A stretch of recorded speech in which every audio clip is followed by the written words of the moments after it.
Good evening. For those of you who don't know me, I'm Bob Shrum, the director of the Center for the Political Future here at USC Dornsife. Welcome to our panel on election 2024, what just happened?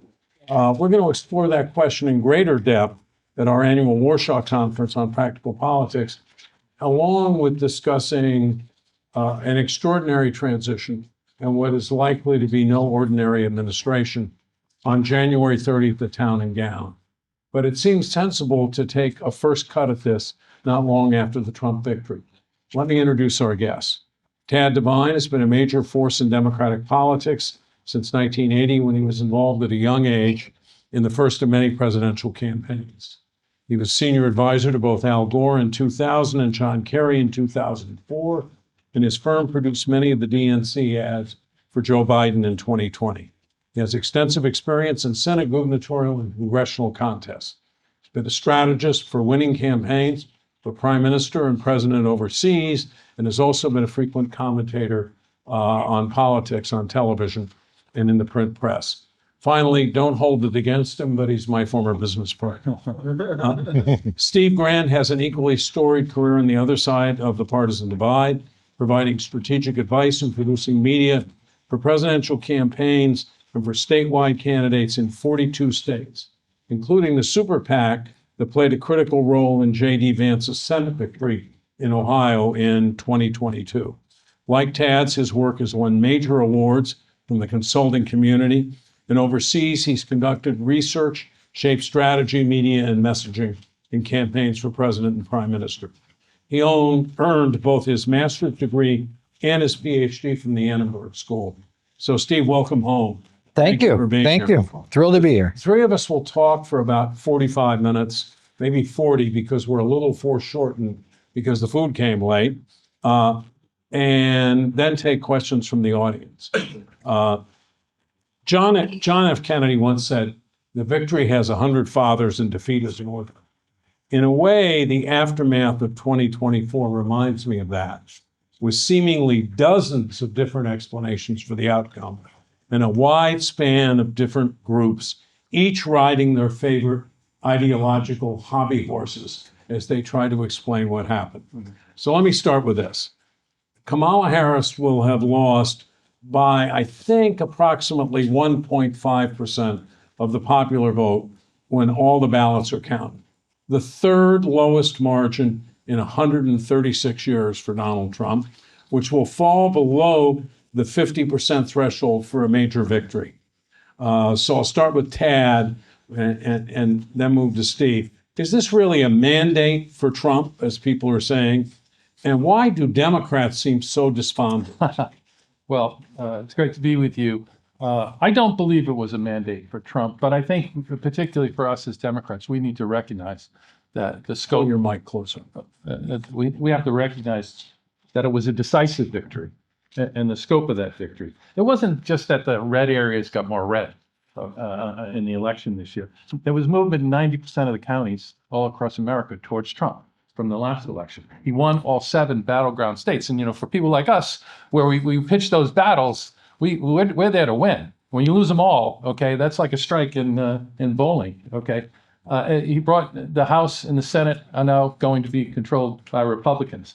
Now, I do not agree with what the president said in the early morning hours after the election day was over, that this was, quote, the greatest political movement of all time. Okay, I will borrow one of Joe Biden's words. That definitely was hyperbole. But, but the truth is, there was a great victory for him personally, which I think is something that's characteristic of Trump, but it didn't necessarily help a lot of other people, okay? Like, for example, the incumbent Democratic senators in states like Michigan, Wisconsin, Arizona, and Nevada. A real mandate looks something like what happened in 1972 when, Nixon won by 18 points, okay, and 18 million popular votes, okay, in the election, and a sweeping electoral college victory. When Reagan, I worked for Walter Mondale, he won 49 states, and I'll tell you, I remember when we went on TV in Minnesota, okay, because we didn't want to lose it. And that's what we had to do, just keep that. And the most sweeping victory, I think, of all time was when Franklin Roosevelt in 1936 won every state except Vermont and Maine, which were really holdouts in those days. Shrum and I were talking last night. It reminded me of how the guys at Dartmouth went out on the bridge that, went from New Hampshire into Vermont and said, "Welcome to America," okay, to their neighboring state next door. So, I think it was definitely not a mandate, but a real victory. And I'll quickly say, why are we so despondent, the Democrats? Well, another thing I learned from being partners with Bob for so many years was, if you want to communicate a message, particularly if you only got 30 seconds, do it and do 3 things. Okay, 3, that's all. Don't do 4, don't do 2, do 3. So I'll tell you 3 things why I think we're so despondent at this moment. 1, we view Trump as an existential threat, okay, not just to our party, but to our nation and the world. And I don't have to get into the reasons. I think you understand it very clearly. Number 2, not only do we view him as a threat in terms of politics, I'm just going to be frank about this. We're repulsed by his conduct, whether it's the conduct that resulted in his felony convictions or the conduct that resulted in the decision he had last year for sexual abuse by a court. And finally, I think many of us feel deeply disappointed right now because we had convinced ourselves that maybe something was happening. We could see the polls. The polls were not that far off. I mean, frankly, he was leading in many of these states. But when Ann Seltzer, who we thought, knew Iowa better than anybody, and I was thinking, but what really put me over the top at the end, and the reason, I think I got sick election night and went to bed, I thought it was food poisoning, but then I realized maybe it was just what I was watching on TV. Was Trump poisoning. Yeah, Dartmouth had a poll in New Hampshire, and she was up by double digits in New Hampshire. So I said, well, Seltzer's got this, and New Hampshire's double digits. We're going to win a big victory tomorrow. But of course, we did not. So I think that expectations really led to our current state of mental health. So, Steve, and pull your mic close enough. Most elections, I don't think, are really mandates. I mean, even if you win by 10 points, 55, 45. Well, 45% of the people, which is a lot of people, didn't vote for you, didn't say we wanted you. So I think when you look at this election, and here's the other thing though, Trump was not able to win the presidency with just a bunch of redneck sexists and racists. That wouldn't have been enough to have won both how much he did in the Electoral College as well as the popular vote. So literally there were targets of racism and sexism who actually voted for Trump, had to have to get to the numbers that he got to. So there were other things going on. There were other issues people cared about. And I think and I think we'll probably get to some of this anyway, but just to foreshadow, I think certainly the economy, where people felt the economy was, they just weren't happy with their lives and their ability to pay for food and pay for gasoline and feel like they had security in their homes for their family. I think, excuse the pun, trumped the issues of democracy or abortion that were bigger picture issues. But so I think there was a sizable chunk of people that voted for Trump because they thought he would push back on certain things. And again, I saw some of the later questions, so I'm not going to go to the rest of the point I was about to make. But I will simply say that basically the bottom line is he won. So he's going to say he has a mandate, and he has the House and the Senate, and he's going to try to do whatever he can do. Now, will he have complete control? Will he be able to do everything? I don't think so. I think the U.S. Senate is going to step in, even though it's majority Republican, and I think they're going to stop some of it. I think there will be other legal means that he won't get everything he wants, but I think he will try to do what he wants to do. Let me follow up on what you said and give you a chance to go where I think you want to go, because there's been a lot of conversation about Trump's gains among working class voters, and not just white men, but Latino men and to a lesser extent Black men. President Biden actually passed landmark policies that were designed to help and appeal directly to those demographics. And Vice President Harris, contrary to what a lot of people are saying, emphasized economic issues more than anything else in her campaign. Neither the policy nor the politics appears to have connected. Why not? I think several things. I think, first of all, remember who these undecided voters are. The undecided voters are not the most sophisticated voters. They don't watch CNN every day. They don't watch Fox News every day. They don't watch MSNBC every day. They don't read the paper. They just don't pay very much attention. And so even though the Biden administration had great successes, I'm not sure people realized it. And they looked at their own pocketbooks and said, I am not doing as well now as I was when Trump was president. And it was that simple a calculation. Can I interrupt for one Sure. second? Because fascinating to me, real wages have gone up. But when your wages go up, you don't say, well, that was because of President Biden. But inflation has actually kind of flatlined. But you say, wait a minute, things are a lot more expensive than they were in 2019. Yeah, and I think it's literally that trip to the grocery store that now I get one bag of groceries for what I used to pay for 2 bags of groceries. And so I think there was that. I think just the fact that she, and plus, Biden's popularity was so low. Again, it didn't reflect his accomplishments perhaps, but it reflected just the view of him as a leader and that he was not capable of leading anymore. And she was so closely tied to him. And in fact, that at The View where she made that comment where they asked, what would you do differently than President Biden? She said, I can't think of a thing. I thought that was a seminal moment in the campaign. And I knew that was going to show up on the air in television ads. So I think that was part of it. And then I think the other thing is, I just think that there has been this cultural pushback on this view that the Democrat Party has become coastal elites and kind of almost condescends to the voters. And so I think there's got to be a change in the messaging. Somebody told me about a focus group they saw where they said they had this, working class guy sitting there, had been a Democrat, but was really thinking about voting for Trump. And he said, I get it that the Democrats and Harris and Biden are supposed to be helping me, and maybe they are. But he said, I don't think they'd want to have dinner with me. And that I think was kind of this tone. So I think all of that together took us to where we went in the campaign. Give me a second. I want to welcome Christina Bellantoni, my colleague, who was also a fellow at the Institute of Politics at Harvard with both of these folks a few years ago. And I want to forewarn you, when I get to audience questions, I'm going to ask you to ask the first one. Okay. So Tad. Yeah.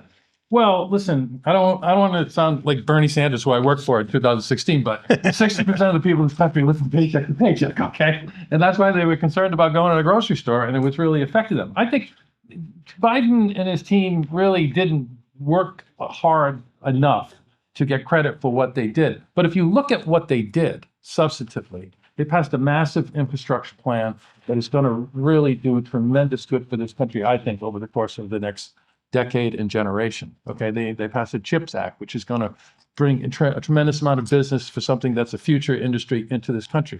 Those are not things that you will see results about before Election Day. I mean, it's just, I'm from Rhode Island, so, we would have had a sign on every road saying Joe Biden is building this right here, because that's kind of the way politics is done at the local level. If you look into the exit polls too, you can see the question about inflation, the pain that it costs your family, it was profound. I mean, people who said that it caused severe pain to their family, which was over a fifth of the electorate, Trump won 73 to 25. People who said it caused moderate hardship, he won as well. That group of people who said inflation had caused hardship to them was 75% of the electorate. Okay, and so they were hurting, they were feeling it. The gains that Biden was proclaiming from his work will not be seen and felt really for years and years to come. And also, I think there were these cultural wedge issues that the Republicans moved in on, and they were very effective in here's Harris, who comes in, at the end. Hubert Humphrey came in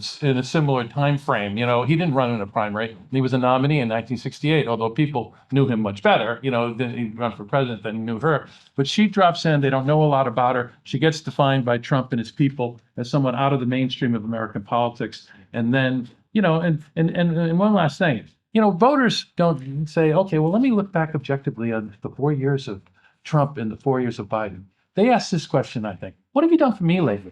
And what they felt was nothing when it came to the biggest issue that was affecting this life, which was the cost of living and inflation. So I'm going to turn to something you just alluded to, and to something called identity politics. Harris didn't campaign heavily on abortion and hardly at all on breaking the glass ceiling, unlike Hillary Clinton. In fact, in her advertising, reproductive rights ranked a very distant fourth throughout the month of October. Was that a mistake? And on the other side, the Trump campaign used identity politics to attack her, especially on trans issues in swing states like North Carolina. Tad, how do you assess the call for Democrats to quote unquote moderate, to quote unquote move to the middle? Right. And what exactly does that mean? Yeah. Well, first, I don't think it was a mistake, not to talk more about the issue of abortion. 2022, when that Hobbs decision came out, it was a very powerful force. And it really, I think, more than anything else, affected the outcome of that midterm election to the Democrats' advantage. But I think this time, this was an election about economic issues. And, our responsibility on the Democratic side was to convince voters that our candidate was going to focus on those issues like Elijah Levine was going to talk about and work on those issues that affected their lives all the time. And these other fights, which matter and are important, no, that was not going to be there. But in terms of this sort of cultural issue, what happened? What happened was, I think they very effectively exploited that opening. I read that the Trump campaign spent $123 million on that one ad. There were many versions of the one ad, the trans ad, as they call it, many versions of it. But, just to put it in perspective, when Bob and I worked for John Kerry in 2004, we got a check from the federal government to pay for the entire campaign, 13-week campaign. It was $74.6 million. Okay. They spent more on that one ad, a lot more than we spent on that entire campaign, just in terms of resources. So, and I think the ad, and we can talk about the ad, but it really, I think, was meant to convince people that she was out of the mainstream of politics. This was someone that people didn't really know. And by the way, and I did some work in the convention and made a bunch of ads there, including that Beyonce ad, which was a thrill to make. But, it was, people didn't know her. They just didn't know her. And I think the only way home for them was not, okay, abortion, mobilize electorate, was to convince people that in the fights, and this is the line I'm stealing from Bob for an ad we did for Senator Kennedy in 1994, in the fights that lie ahead, she's on your side, okay? President Harris. That was really what we had to convince people of, and I don't think the campaign did it. So, Steve, I want to follow up on that. Were cultural issues, and the trans issue in particular, that important a wedge? And why, and you talked about this earlier, why did Harris, who in her closing speech emphasized the threat to democracy that Trump supposedly presented, why didn't that have a bigger impact? Were Republicans ever worried about it? I think in my mind, as an ad maker in these tight races, I'm thinking about these undecided voters. And so I'm sure there were some hardcore Republicans that cared about democracy and hardcore Democrats that cared about democracy.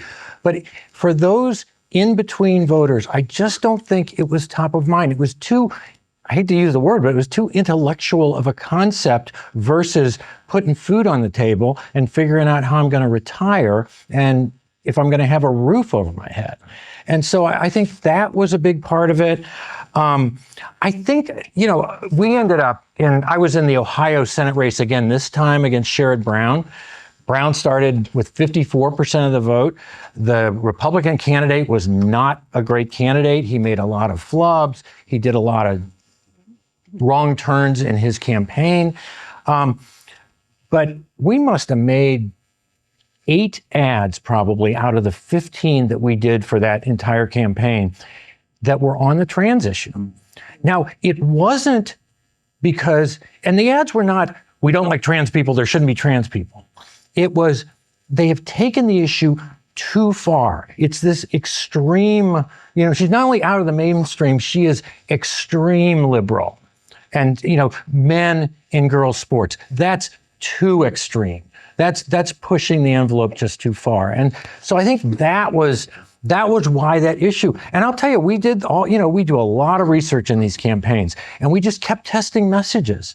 And with those undecided, movable voters, the message that just kept working in surveys and in focus groups and in ad testing was the trans issue. And again, I think it's just because it showed her as being so far out of the mainstream that she's not going to be able to help people like me because she's got a different agenda.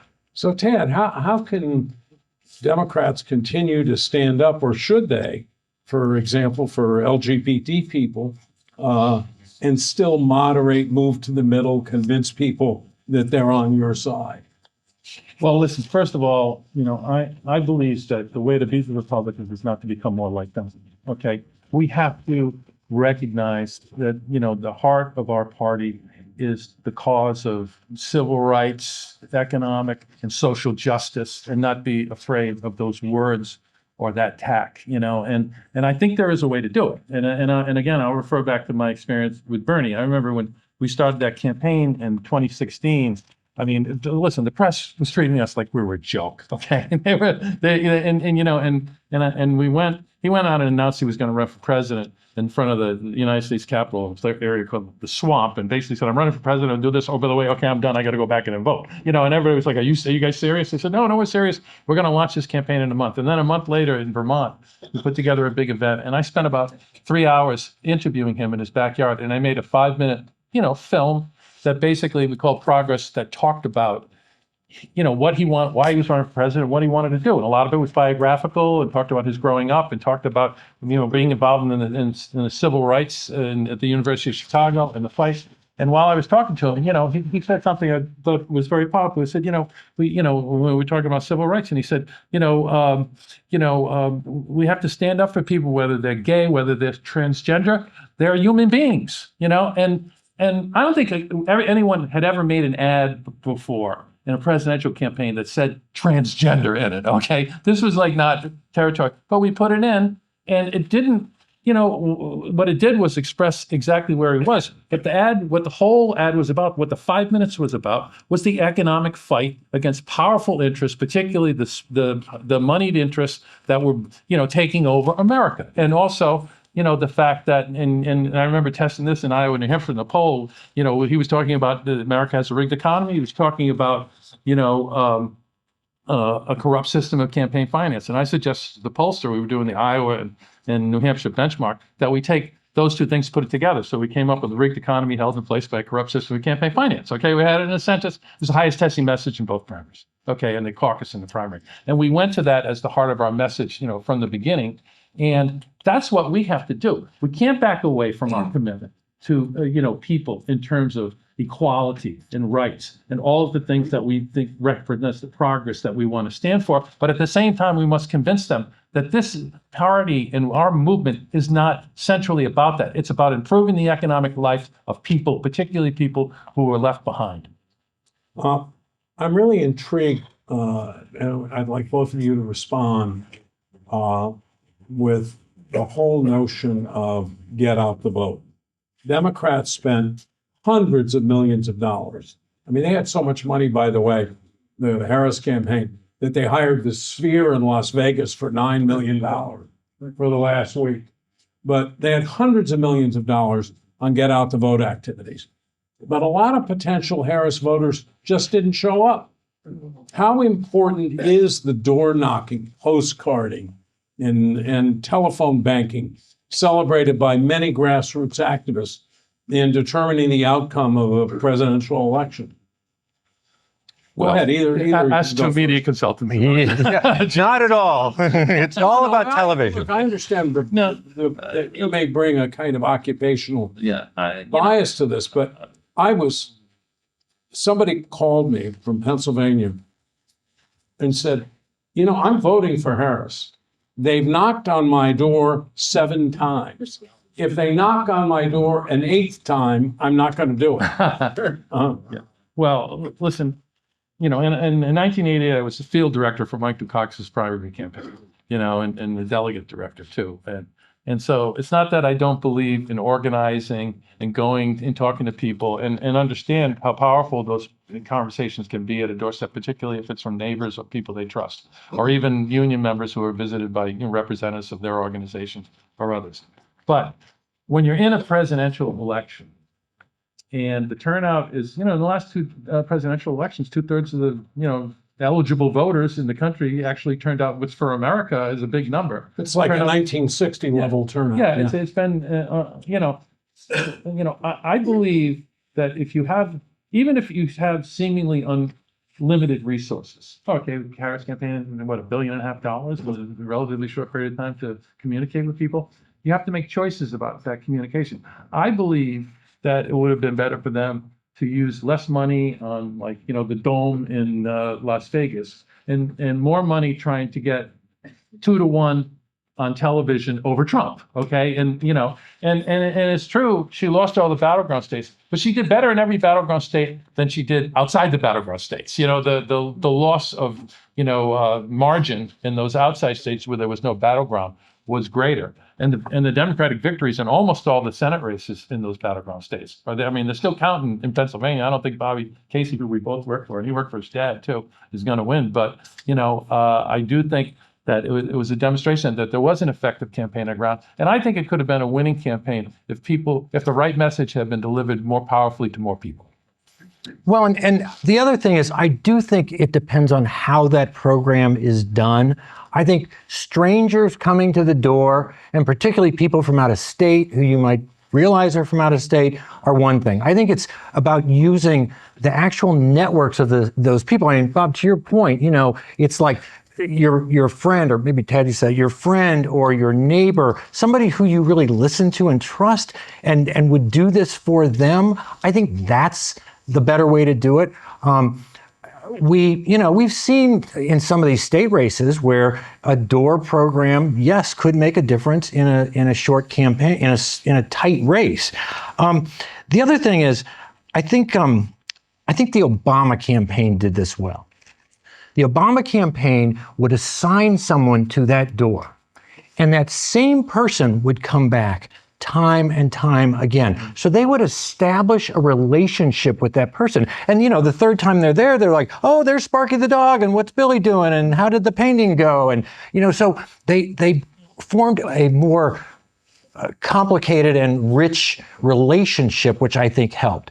The other thing about door knocking, and again, as media consultants, of course I'm going to say this, but I really do believe the best way to get message to the door is to bring real message to the door and bring produced televisual message to the door. We have the technology. You show up with the iPad, you stand there, and once you get the door open, you say, and then you engage. So you say, look at this iPad. There's 5 issues here.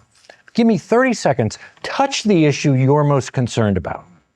And they literally connect with you, touch the ad, it pops up, and they watch the 30-second ad. They are a captive viewer. It's not like when they're sitting at home and they go to the bathroom and they go get a snack. They have to watch the ad because there's somebody standing there holding it. We have such a hard time now getting the ads to all the voters anymore. I mean, a lot of places, with legacy television, I mean, we're lucky to get 60% of the voters who even see our ads. So the notion of expanding that televisual messaging by going to the doorstep, I think, is another way that it could be improved. That's fascinating. Door knocking is a way to convey message, in essence, to broadcast commercials. Yes. You know, when you said the thing about out of state, I'm reminded that in 2004, in the Iowa primary, Howard Dean imported like 5,000 people to go knocking on doors in Iowa, and they all wore orange beanies. Right. Literally, every one of them.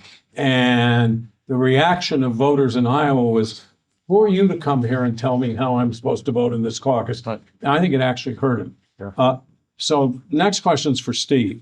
Donald Trump is a unique figure in the history of presidential politics. I think we'd all agree with that. In the exit polls this year, 59% of respondents said he was too extreme, but he nonetheless prevailed. How did he sufficiently normalize himself for enough voters, or did that even matter? I mean, there is a one-word answer, which is McDonald's.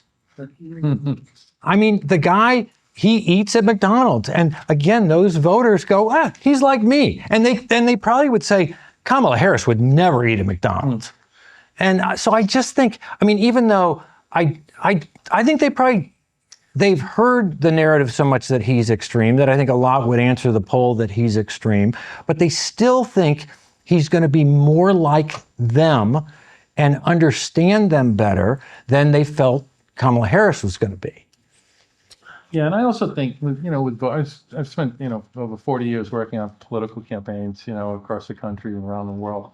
And, the more time you spend, the more you realize how complicated it is, the whole sort of voting equation and what's going on. And, and the concept of cognitive dissonance, the idea to hold, simultaneously conflicting views on issues, is something you have to learn to live with voters. They can not like somebody, but vote for them. They can have all these different feelings, but you've got to try to figure out the whole challenge of the election. I think from, my perspective as someone doing, the sort of message side of it, is to figure out what message moves them to you, okay? And if you can get into that space, I think there's, when I was a kid, there used to be this TV ad called The Twilight Zone, and it was a very interesting, spooky show that talked about this strange place that people went to. Well, I think there's this place called the voter zone out there. And if you can find the voter zone in the election, and that's why I think research is so important in listening to voters and not the, I happen to be personally, and John Delavolpe, I mentioned, we're talking to Trump about it, who works at Harvard, we know, and actually I gave his first job in politics on the Dukakis came many years ago when he was a kid out of college, wrote a great piece in the New York Times about the fact that many of our presidential campaigns now are becoming so reliant on analytics in terms of how they're going to diagnose what's happening with voters. They'll go out, they'll do 10,000 interviews, they'll create a model, they take the model of these people, they impose the model on the voter file, and now they know what everybody's going to do. I don't think that's really the best way to find out. I think the best way to find out is to go and to listen. And I remember, being in Bolivia, doing a campaign there. They made a movie out of it called Brandeis Crisis, and Carvel, myself, Stan Greenberg, a bunch of us were down there. And we were going to do a focus group in one of the poorest places in the country. And, and the guys running the campaign were like, why are you going there? These people are completely ignorant. They don't know anything. And I said, well, we're going there to listen to them. That's why we're going there. Because you want to know something? They're going to decide the election. And we'd like to know what they think and how our media affects them. And I think that's what we have to do as Democrats, too, is step away. I mean, the technology is great, and there's places for all of this. But there's also a place for listening to people, whether it's listening to them in a poll where you get a large sample of people, whether it's moving to the kind of polling that we used to do many years ago, which is tracking polls and campaigns that do a couple hundred interviews a night and then throw out the 5 nights ago and just keep a running track, or sitting in focus groups and listening to what people have to say. And then when you hear them, really picking up on it and let their language guide you to connect with them in that voter zone. Well, and I would add one quick thing on the focus groups is there are issues with focus group methodology. You bring the people into the sterile room and there's the two-way glass mirror and all the scientists are back there taking notes. And so the people perform in a way that may not be them. So we've actually started doing focus groups like it's somebody's house and they just bring some neighbors by, or at a local restaurant. And we just put them in a more relaxed atmosphere where they don't feel like they're being studied like lab rats.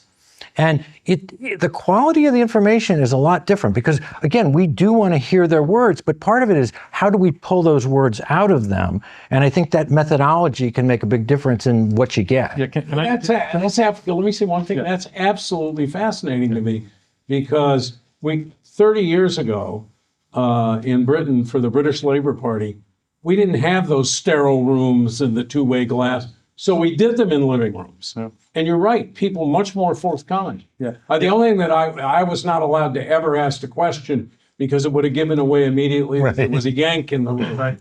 And it would have thrown the whole thing off. Yeah, and I just want to follow up and say, that's a similar experience for me. I've worked in Ireland, from beginning in 1997, done many elections over there. And when we do focus groups over there, it's usually in a room in a hotel. And so there's no two-way mirror. And I would sit in the room and just, sometimes they told them I was an American professor, which I was. I was teaching at the time. I was also working. And, the focus group would start. And the pints of Guinness would come in, and we'd say, "Oh, hey, does anyone want a pint?" And sure enough, everybody did. And we'd have, and the next thing you know, we're having a real chat, and we're really getting to people, and they're telling us stuff that's really important about what we need to know to try to win that election. So I believe in creating those environments where people, feel more comfortable and will say what they really need. Steve, what one thing was most important that Trump did right? One thing. I think he just took the environment and ran with it. I think it was smart of him and him being the campaign, to stay on these issues that pushed Harris way out. Now, I gotta say, it was very hard to know where this was going to go. And there was just this and the polls, just didn't seem to be there. And that Seltzer poll came out. I was like, oh, it's over. It's going to be Harris. About 4, and I always try to do a prediction. I predicted Trump in 16. I predicted Biden in 20, which was easier. In 24, my prediction was 312 electoral votes. But I didn't know who to pick. But I said there's something going on in the country, and it's either all going to go one way or all going to go the other. And Tad, what is something the Harris campaign should have done differently? Well, I think, yes. I mean, hindsight is 2020, though. Let me just say, and listen, I've been in their shoes, losing a close election, and it really hurts. And You can even win a close election. Yeah, well, like in 2000, because I think Gore won, well, and you still don't get inaugurated. Yeah, well, as we said that at Harvard, but we weren't sitting there with the White House passes when we were telling them that, But yeah, I do think. I mean, listen, if it were me and they said, I would have said, listen, I think we have to spend the whole campaign reassuring people about who she is as a person and using her biography and all aspects of it to move to a solid economic terrain. When you have somebody new, and Bob and I, again, in the years we worked together, we got to do a lot of great campaigns. We worked for this young trial lawyer in North Carolina. His name was John Edwards. He'd never run for office before. He's running against an incumbent Republican in North Carolina. Nobody thought we had, any chance whatsoever. And we had a very powerful biographical ad that talked about him coming from a small town in the middle of North Carolina, his whole story, and then, had him in front of the water tower, in front of, his town at the end of it. We put that ad on, when we started in March, and we kept it on until November. The only change we made in that ad is when, they had a child in the middle of the campaign. We had a new scene with a baby in it, And, I think she needed that kind of campaign. I think she needed a bio ad that really connected her to the issues of the wages that people need to earn to live, the housing policies that need to improve in the United States, the child care that people need in their lives, the core economic issues, the fact that she was going to fight on inflation like, no one ever fought before, because she understood what it was like to grow up in an environment that Donald Trump could never understand because of his background. And there's also natural push-off against the other side if you move that to a biographical exchange. So that's what I would have preferred to do, is to make it about her, because they were going to make it about her. And in Edwards' race, we knew they were going to make it about him. So we went into it. And in the end, we reassured people enough about it, and we were able to get them over the finish line to a place where they didn't expect to go, which is to vote for a Democrat in North Carolina. Yeah.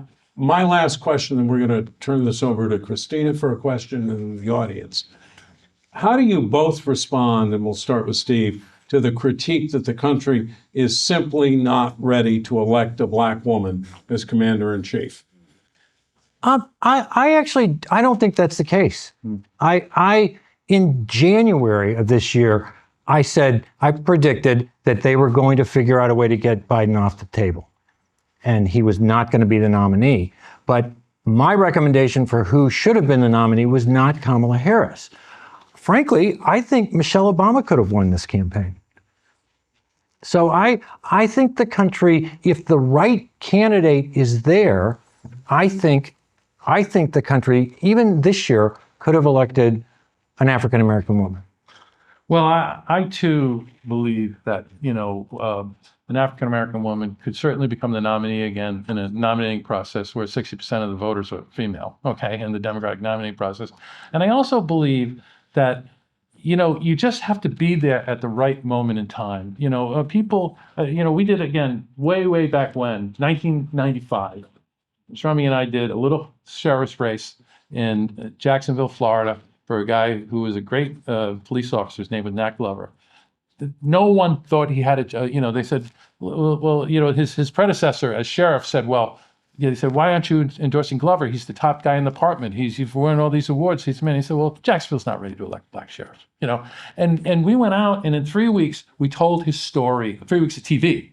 We told his story. We connected him to what people were concerned about, which was juvenile gang violence. We convinced them that Trump wrote a great line, a tough cop who earned the job. And we convinced them that people should vote for him on the merits. We didn't ask for anything but a vote because he deserved it. And the flood came in, and people moved to it. And I think the same thing happened in many ways in 2008. People were demanding change as much as they were this year. And they saw in Obama someone who could deliver on it, change.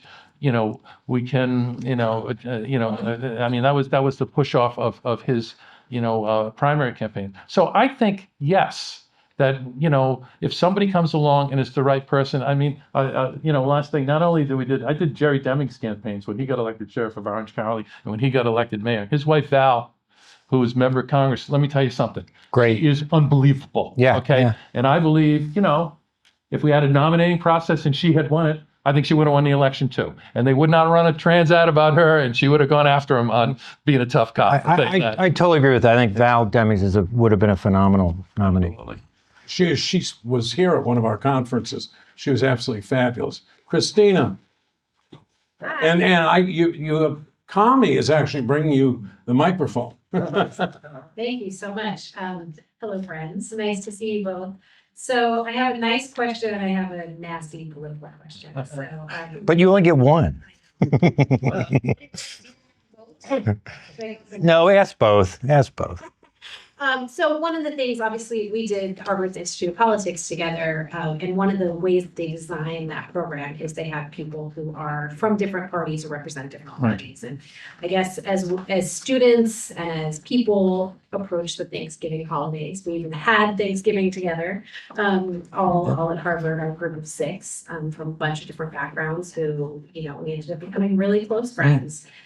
What kind of advice would you give people for coming together and just breaking past this to sort of break the fever of the temperature being so hot that people can't be friends anymore? For this Thanksgiving? Yeah. Don't talk about politics. Yeah. I mean, really, I think it's that bad. I mean, I've seen it among and I have a lot of good friends who are Democrats, and it is and they know I'm not like extreme, but it is just raw right now. And I think focus on family, focus on sports, focus on the turkey, but don't focus on, I think it would not be unwise to just say, you know what, everybody's coming together for Thanksgiving. Let's leave politics off the table this year. Yeah, I agree with that. Now, in my family, there's not a lot of dissension amongst our ranks. Okay, so we're not going to have a lot of problems. But I have friends who are estranged from one another because of the election, and I think having gone through nothing like this. I mean, because what I said before I meant, we really feel bad about what happened on our side, but after Gore and even after Kerry, but really after Gore, which was a killer, I moved to Nashville for 6 months and tried to run a campaign, and it left my family behind. They'd asked me to do Sunday shows, and I would always volunteer to go to Washington so I could see my wife and children for like a night and then go back to Nashville. But, I felt really bad. And what I did was I watched, the Travel Channel, and I watched the cooking shows. And it's interesting that my children now like Travel Channel and cooking shows as they grow up, because that's all we watched. And I just couldn't really engage with the news. And time does heal the wounds, though. And you know, it's after about 6 months of that, I was like, okay, well, let's say, you know, the election's coming up, things come, and you start moving to your ground. But I think, as I said at the beginning, I think we as Democrats have to, you know, we can't say this was a rigged election stolen from us. Okay, we have to recognize what happened. A lot of people moved in the other direction. We have to ask ourselves why. I believe the answer is we've got to deliver on these fundamental economic issues and talk about them and make them part of our story that we tell about our candidates. And if we do, I think we can connect again with people. Time does heal. I mean, Karl Rove and I get along very well now. We didn't back then. We'll see whether that prevails in this utterly extraordinary circumstance. Go ahead.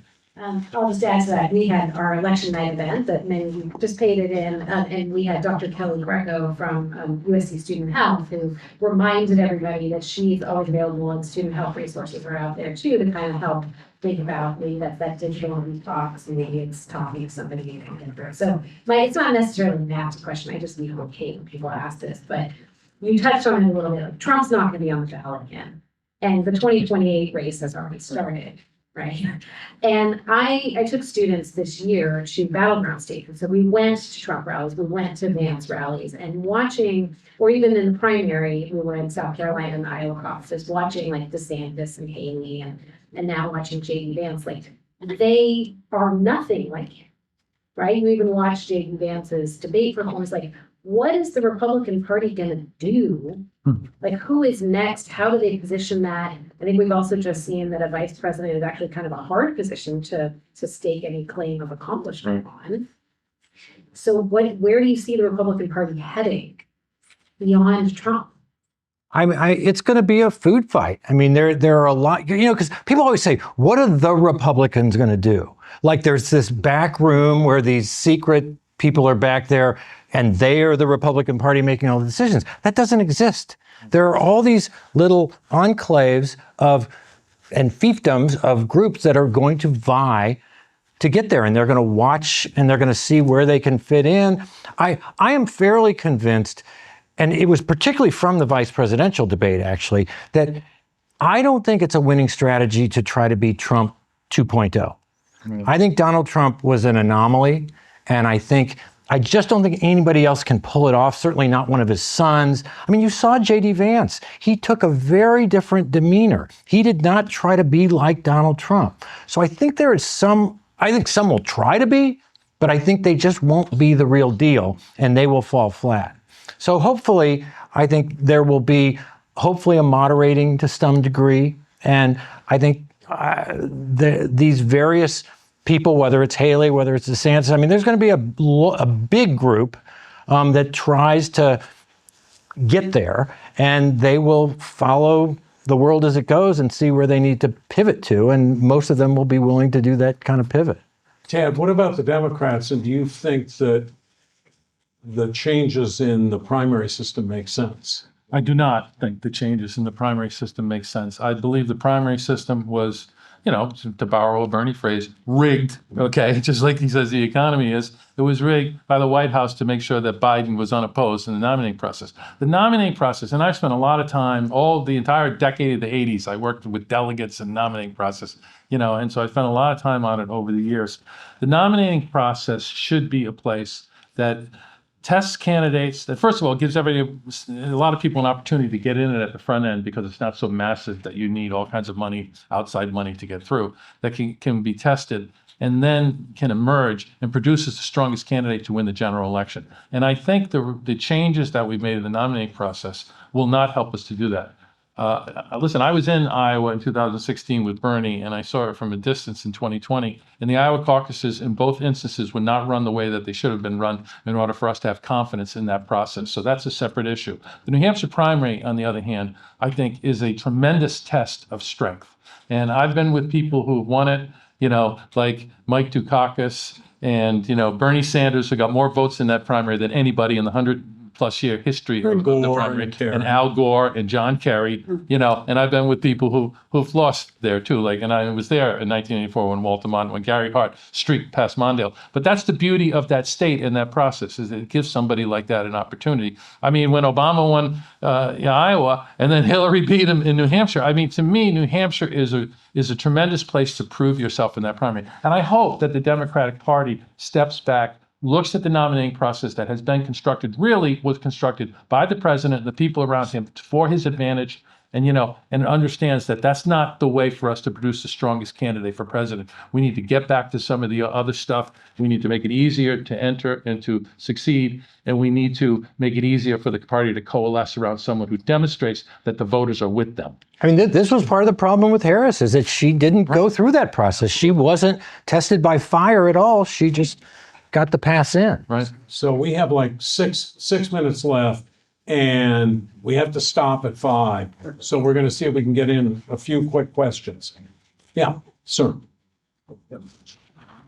So you mentioned the undecided voter doesn't typically watch traditional media, CNN, read the New York Times. And I wanted to ask, what role do you think alternative media played in this election? I thought that was you saw Trump on the Joe Rogan podcast, Harris on the Club JJ podcast, and I just want to see what you think of that role. I thought it played a much bigger role than it has in the past. Now again, people are like, oh, TikTok and Kamala's going to win because of TikTok. Well, didn't happen. Those young voters are just so hard to get to the polls, and they just always have been. We had the one blip in 2008, but after that, they've just come back down, and it's just almost impossible to get them out. But I think Joe Rogan's a great example where those followers are listening to him there. They're not paying attention to the newspaper. They're not watching him on the news, but they hear an interview there because they believe Joe Rogan's a smart guy, and they're going to get energized because they have the tie to Joe Rogan already. And now Trump's there. Okay, yeah, he seems like a good guy. Yeah, and I agree with that. And I also think it's not just the existence of alternative media, these podcasts and all the other things, social media. It's also the fragmentation of media in terms of delivery. When I started a long time ago in the Stone Age, 6:30, we'd go out in the Mondale campaign into the research room. There'd be 3 small television sets, and we would watch 3 anchors from the networks tell us what the news was in America, all in a half hour. Okay, that's the way people got information. And you could go in and you could roadblock advertising and talk to almost everybody. That's not happening anymore because you got 350 channels instead of 3. So what I think we have to do on our side is recognize that and get into it. And there shouldn't be a place that we're afraid to go to. In 2020, I wound up making ads for Andrew Yang when he was running for president because Bernie and I sort of had enough of each other. We went our way. And and Andrew Yang was nobody until he went on Joe Rogan. And after he went on Joe Rogan, he suddenly made $1 million. And then the campaign came alive, and he had enough money, even though nobody really took him seriously enough. We had $10 million media buy in Iowa and New Hampshire, okay? And we actually moved the underneath numbers internally on him, not only on him, but his central issue was, to give people, an alternative income, and to supply that. We moved that from a totally negative issue to a totally positive issue through the power of him and that advertising. And so I think that's the way you do it. You engage in all these places and you try to move these people. Let's see if we can squeeze in a couple. Okay. Yeah, go ahead. Yeah. How important do you think Elon Musk was in helping Trump win the election? I mean, Gave a lot of money. that's right. Gave a lot of money. This leads me to an even bigger point, which is, what did he do? Well, we don't really know yet about how. I mean, we know he's given $1 million a day away to some people in Pennsylvania, okay, where he was focusing, and that was getting some attention and things like that. But a lot of money got spent outside the parameters of spending money, and it's going to take them a while to figure out what happened and how much was spent. I suspect that the amount of money that was spent outside the campaigns was massive. And I think he was a big part of it. And so I think in that respect, he was helpful. And he was also on brand for Trump in terms of, all economists are welcome here, break more dishes in front of us. That will help the cause. So I think he helped him with his resources and also with his presence that reinforced the Trump, central message that we're going to shake things Yeah, up. I mean, those unhappy voters wanted to see change. And Right. Kamala Harris, and they also, I personally, I loved the joyful campaign. But I think those 75% of the people who felt like things are going in the wrong direction in this country weren't feeling joy. Right. And so there was a disconnect, whereas Musk brought doom and gloom, and that's how people felt. Okay, one quick last question. We're going to have to stop. Okay. Go ahead. So apart from campaign mechanics and all that sort of stuff and messaging, and my bias is going to come out here, why does the character matter? Well, even though I said all those terrible things about Trump before, I do think, people care about character, but they also care about how they feel in their lives more than the character of the people who are running for president. Okay. And in this election, if you look at, okay, that's an attribute. Okay. So we look at issues and attributes when we do all this research. The two biggest attributes in the exit poll were leadership, that Trump won by a sizable margin, and change, can bring needed change, which he won by a sizable margin. Character may have mattered to those people, but what mattered to them more was having a strong leader who they thought could do something about the economic anxiety they were facing in their daily life and to bring change to the economic environment that they were living in. And even though they saw fault in Trump, they nevertheless saw in him someone who could do something about the things that they cared most about. We used to see this in the 90s with Bill Clinton. People would say, well, why doesn't honesty matter? Well, and they would do a poll, and Bob Dole's honesty numbers would be much bigger than Bill Clinton's. Well, because they thought Clinton could really get the job done for them, would be focused on the issues they cared about, and was doing a good job as president. So even though they may not have liked him personally or had a problem with his character, they didn't have a problem with the job he was doing for them, and that's why they voted for him. Steve, you have 30 seconds to. Great. We've tracked over years kind of three dimensions that we look at in these elections. This kind of strength, leadership dimension, honesty, and this kind of cares about people, an empathy. And I think over time, it has changed in different elections, which was most important. Used to be honesty. If you lied on your resume, you were out. Donald Trump changed that. We don't have that one anymore, or at least not as much as we used to. And I think it was this strength dimension that he's going to be strong and bring back the economy. He's going to make groceries and gas cheaper. He's going to be strong internationally. He's going to, all these threats, he's going to take those on. And I just think that was the tipping point in the balance. Okay, I want to thank Tad and Steve and Christina for a remarkably incisive civil discussion. Thank all of you in the audience here today with us on Zoom or Facebook, and those who will watch later on YouTube or listen to it on our Bully Book podcast. After the holiday break, and I can't believe it's almost upon us and the semester is almost over, please join us on January 30th at Town and Gown for our all-day Warsaw conference. Thank you again, and next week, have a great Thanksgiving.